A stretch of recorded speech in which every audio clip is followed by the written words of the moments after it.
to AFA Today. Buster Wilson here, 28 minutes before the top of the hour, and I hope you're enjoying your lunch. If you're having lunch again, take an extra bite or two for me. I'll join you a little later on. Top news story item this segment, Phyllis Chamblee, considered a founder of the modern conservative movement, one of the founders, endorsed Minnesota Congresswoman Michelle Bachmann for president this past weekend.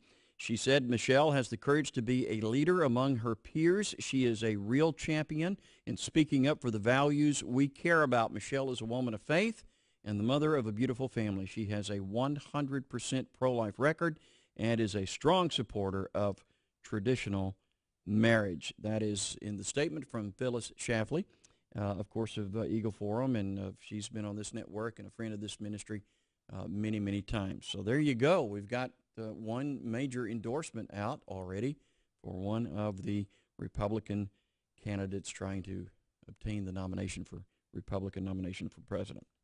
All right, I talked to you about movies a while ago. I said we're going to talk to you about a movie that you'd be interested in, and I'm all excited about this. I've been a part of this network for 10 years, and this has been a radio network.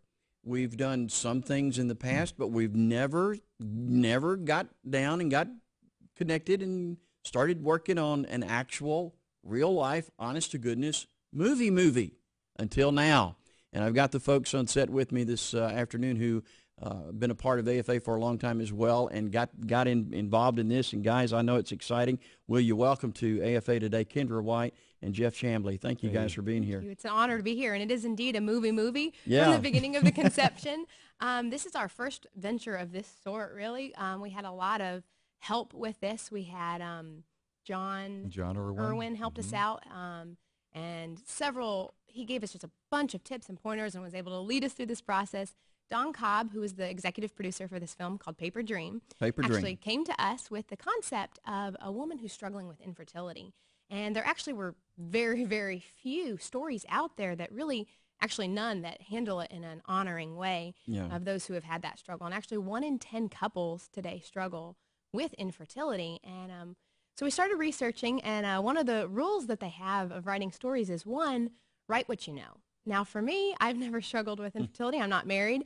And so I was just asking the Lord, how can we really make this apply and really understand the woman's struggle? So we pulled several women in who have struggled with this, and they just gave us the in-depth story of what was really going on in their heart. And we just, we saw this really deep hurt. I could see it in their eyes, and I knew there was a lot there that I didn't understand. And so I asked a lot of questions, and there were some women who were just really patient with me and understanding just that difficult balance of understanding God's sovereignty and also being able to surrender and know that he's good.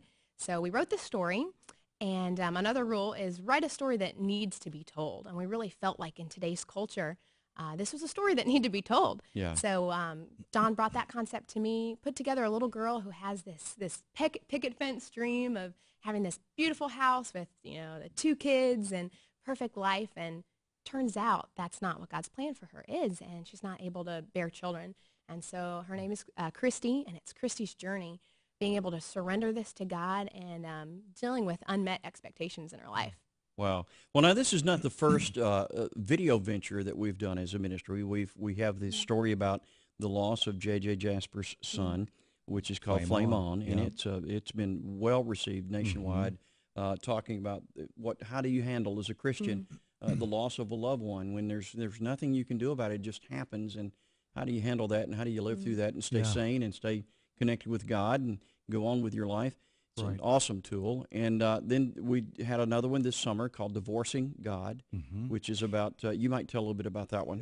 Divorcing God, Secularism and the Republic is the proper title of that. And Buster, this thing has sort of grown over the years. I mean, we started years ago when I was in radio, actually with you a few years ago, and was brought over to the video side with the homeschool channel, and then one thing always leads to another, and that's the great thing about being in an organization where Don Wildman started years ago, is always on the cutting edge. Right. And so this thing has grown and grown, and like you said, here we are doing a film where we've hired actors from Hollywood. We've used the same casting director that was used in October Baby.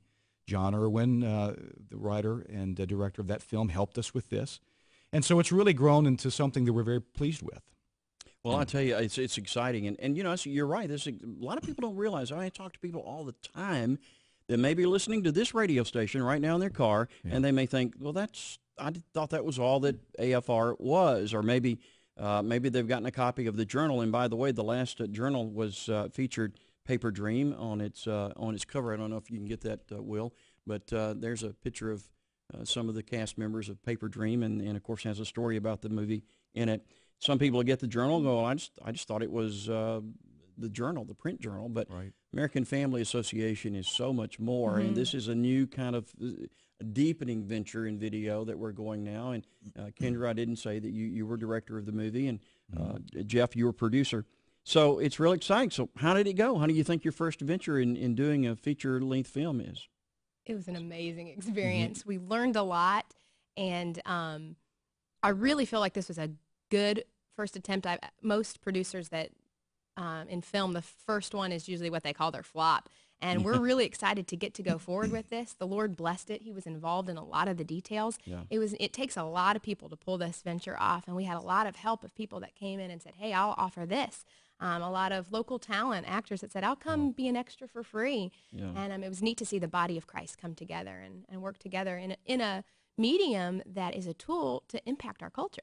And that's what this is going to be. It's going to be a ministry tool, first and foremost. It is, and you know, we really wanted to get in the door and just make a film. Bottom line, we wanted to make a film and tell a story, like Kendra said, that needed to be told. The Lord really provided lots and lots of grace in this, and I will say that apart from His grace, it would not have gone as well as it did, because none of us had ever done this before.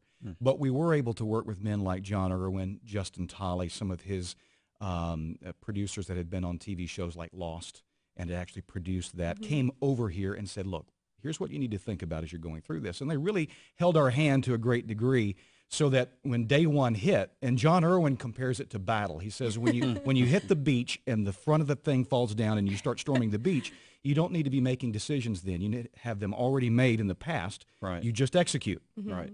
And he was right. When day one hits and the bullets start flying, you just go with your plan. And thankfully, you know, the Lord had provided, and it went very, very well. Well, it is a story that needs to be told. I have family members who've struggled with infertility issues, and it's, you know, I never realized. My wife and I have 2 children. We've been married 35 years. 35, yeah, I'll be 36 this month, and both girls are 7 years apart. And you know, after Amber came along, we just sort of thought, well, that's it. We're going to be a one child family, which I only had the one sister, but my wife had 7 siblings, and so that was a real disappointment to her. And then God blessed us with with Whitney 7 years later. But there are a lot of couples are really struggling with this, and it is a tremendous impediment to their spiritual walk and their joy, especially when they want to be mothers, they want to be families, and so they struggle with it, and a lot of times you just can't find the answers. So what do you do now? Well, Kendra was the writer as well as the director on this. And so one of the things she had to do early on was sit down with a group of women and really say, all right, tell me what it's like. And so you'll find in this script, in this story, are some very real things that happen to couples who face this. I mean, I think couples will come away from this saying, yep, that's what it's like. And for those of us who haven't experienced it, we'll really have our eyes opened. But let me add to this, too. It's not just about people who suffer from infertility. This film deals with any expectation or precious thing that you have held that is not materialized like you thought it would. And so what we wanted to do was not provide an easy answer and give you 3 easy steps to fulfilling your dreams. What we wanted to leave you with is the fact that for the Christian, the Lord is everything that you need in a very real sense. Wow. Yeah. And we leave you with the thought in the scriptures in the film, whom have I in heaven but you, and there is none on earth I desire besides you. My flesh and my heart may fail, but God is the strength of my heart and my portion forever. Yeah, Psalm 73. Yeah, and we've got to be, as believers, brought to the point where we say, you know what, I don't understand the way things are, but I have to rest here, and God is indeed enough.